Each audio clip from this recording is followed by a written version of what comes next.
Universal studio head Carl Laemmle discovered his niche in the earliest days of the studio. Horror films, monster movies, designed to scare the pants off an unsuspecting audience. Nearly a century later, we still remember the haunting images of The Hunchback of Notre Dame and Phantom of the Opera. But it was in the early 1930s that Universal horror came into its own. Films like Dracula and Frankenstein thrilled audiences worldwide. The Universal horror films were some of the greatest films made in that period. Directors like British-born James Whale brought a European grace to these unseemly stories. Cinematographers like German-born Karl Freund played tricks of light to give these films their sense of dark foreboding.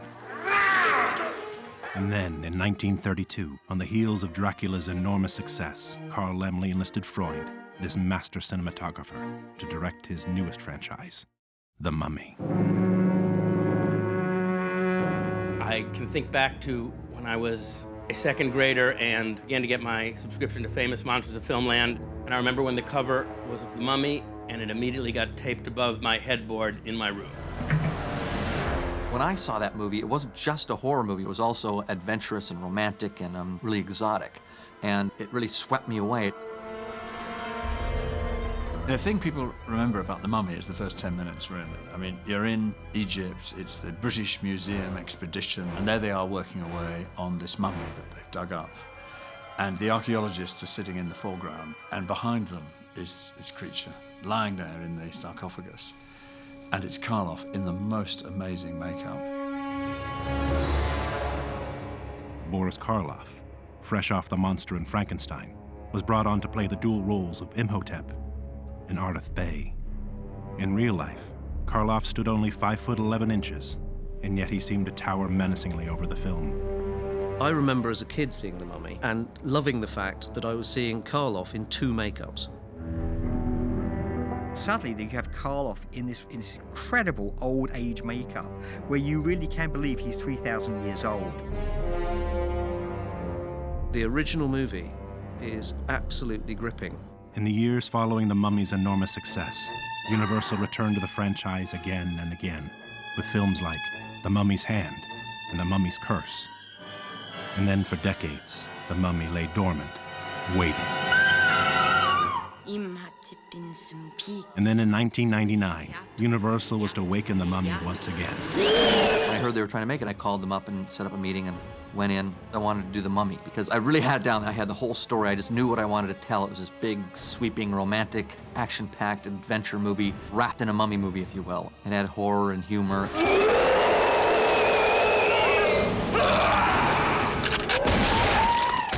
Steve shared everybody's enthusiasm for the project and for the task and the adventure of creating a new mummy. There was no question that he was the guy. As grand as some of the mummies have been, this is a very exciting and different one. It's a reinvention of a classic character, a beloved horror figure.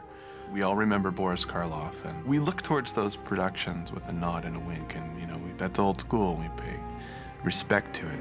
The gods will receive into the underworld the spirit of Ankhsanamun.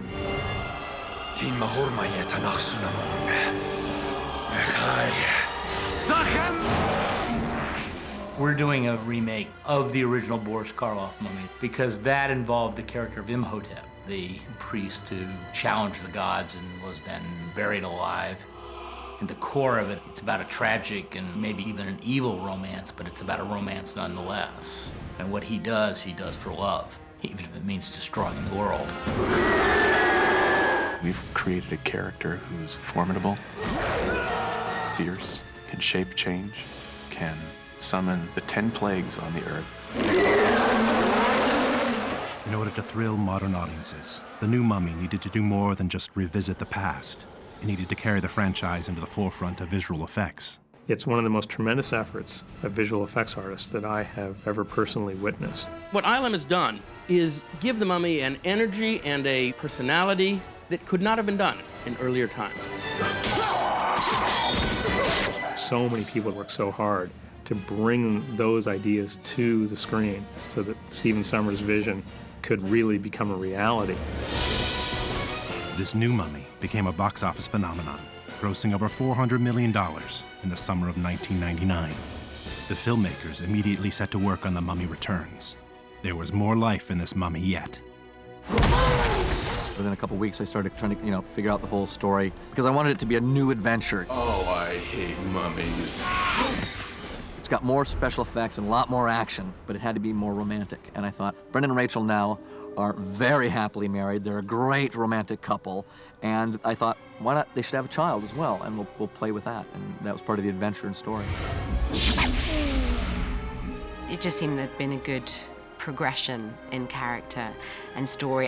A couple of years ago, this would have seemed really strange to me. You don't want it to be too different because then people come and go, well, that's not what I wanted to see. But if it's too similar, it's like, well, I already saw that.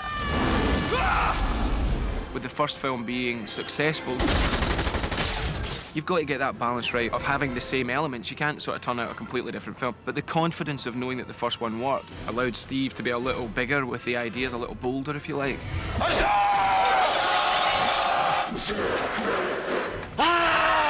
Part of the reason The Mummy Returns works as well as it does is because the entire cruise came back across the board.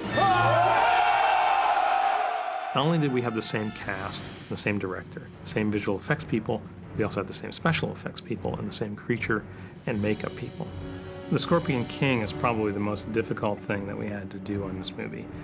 We wanted to create a truly memorable cinematic creature. Something's got to happen at the climax of the film that is bigger and better and more amazing than anything that has come before. And in this film, for us, that moment was the reveal of the Scorpion King.